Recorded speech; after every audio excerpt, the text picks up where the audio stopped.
झालं असं मी जाहीर करतो।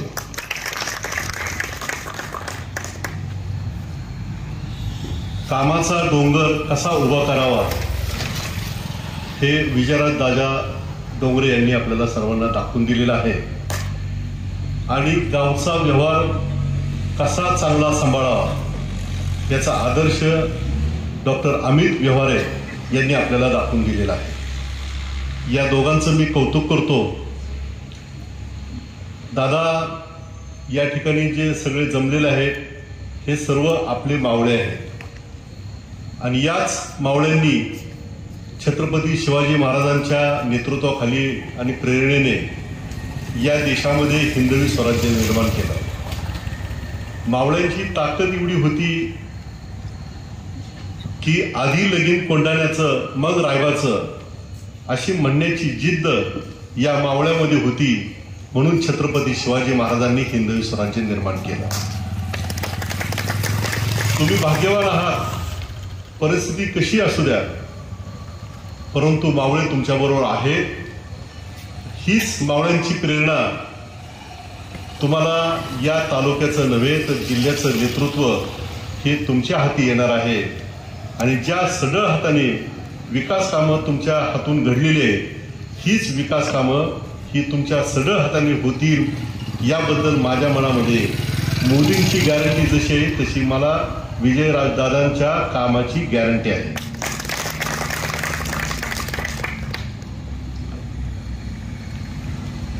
एक लोकप्रतिनिधी विकास कामाने झपाटल्यानंतर कसं आदर्श काम उभं राहू शकतं याचं आदर्श उदाहरण या गावामध्ये आहे। गाव असतं परंतु गावामध्ये शहाणपण फार महत्वाचं असतं। नाहीतर आपण जुन्या काळामध्ये एक गाव 12 भानगडी हा पिक्चर पण पाहिला असेल किंवा ऐकला असेल। गाव तिथं 12 भानगडी होण्यापेक्षा गावाचं एकमत करावं आणि निरोगी मनाची माणसं निर्माण करून त्यांच्या हातून आपल्या गावचा कारभार चांगला करावा याचा आदर्श या गावामध्ये पाहायला मिळतो। डॉक्टर आपण अनेक पाहिलेत,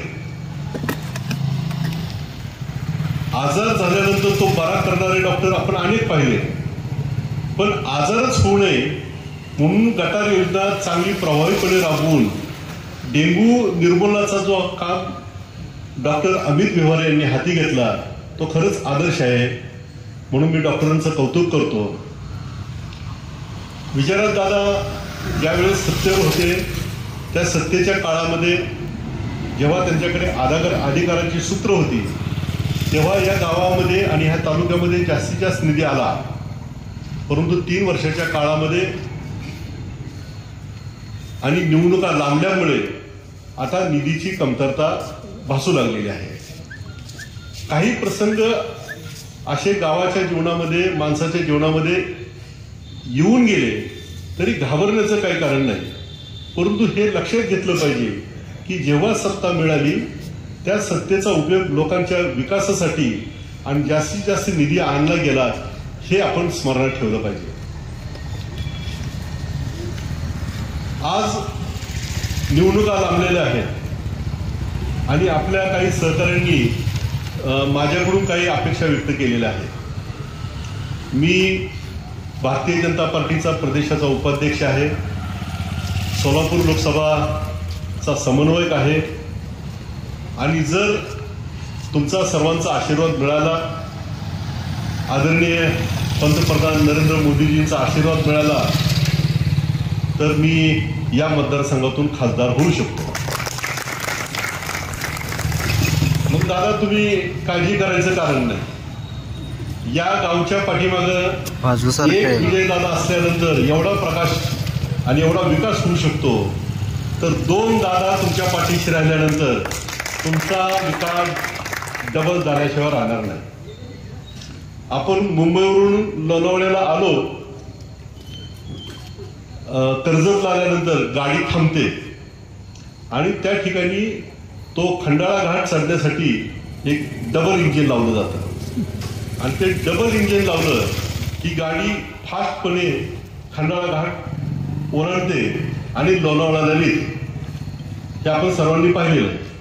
त्यामुळे आता काळजी करू नका, आपल्या आष्टीच्या विकासाला डबल इंजिन लागणार आहे आणि मोदींची गॅरंटी त्या डबल इंजिनला आहे.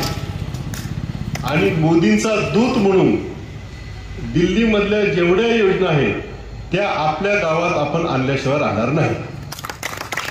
त्यामुळे इथून पुढच्या काळामध्ये 2 वर्ष जी गेली ती विसरून जाऊ. आपण ह्या 2-3 वर्षाचा सगळा बॅकलॉग आपण भरून काढू आणि गावाचा विकास झपाट्याने करू. परंतु हा विकास होत असताना विकास कशा पद्धतीने केला पाहिजे आणि विकासाला मानवी चेहरा असला पाहिजे हे जे म्हटलं जातं ते या गावामध्ये गावच्या विकासाला मानवी चेहरा असल्याचं दिसून येतं. विकास एका बाजूने नाही झाला पाहिजे, विकास चारही दिशांनी झाला पाहिजे. या गावामध्ये असणारा जो गरीब दलित समाज आहे त्या दलित समाजाची संख्या कमी दाखवली गेली, परंतु खरी वस्तुस्थिती आहे ही निदर्शनास आणून देऊन त्या दलितांचा विकास करण्याचं जे पवित्र काम केलेलं आहे याला म्हणतात मानवी चेहऱ्याचा विकास. गावचं आरोग्य चांगलं असलं पाहिजे. एखादा दुसरा विचाराचा डॉक्टर असता तर त्यांनी विचार केला असता की गावामध्ये दर वर्षाला दर सीझनला रोगराई वाढली पाहिजे, रोगराई वाढली की आपले पेशंट वाढले पाहिजे, पेशंट वाढले की आपला धंदा वाढला पाहिजे आणि धंदा वाढला की 10 बेडचं हॉस्पिटल 20 बेडमध्ये झालं पाहिजे. अशा पद्धतीचा सर्वसामान्य विचार माणूस करू शकतो. परंतु आपले पेशंट नाही वाढले तरी चालतील, परंतु या गावामध्ये निरोगी माणसं वाढली पाहिजे असा विचार करणारा माणूस असतो त्याला म्हणतात मानवी चेहऱ्याचा विकास. या गावामध्ये येणारे जाणारे सर्व रस्ते चांगले असले पाहिजे. या गावामध्ये पिण्याचं पाणी शुद्ध असलं पाहिजे. या गावातल्या शाळा चांगल्या असल्या पाहिजेत आणि शाळेत जाण्याची इच्छा आहे परंतु येऊ शकत नाही अशी अडचण असेल तर त्याला सायकल सुद्धा मिळाली पाहिजे. अशा पद्धतीचा ज्या गावामध्ये विचार केला जातो त्याला म्हणतात मानवी चेहऱ्याचा विकास.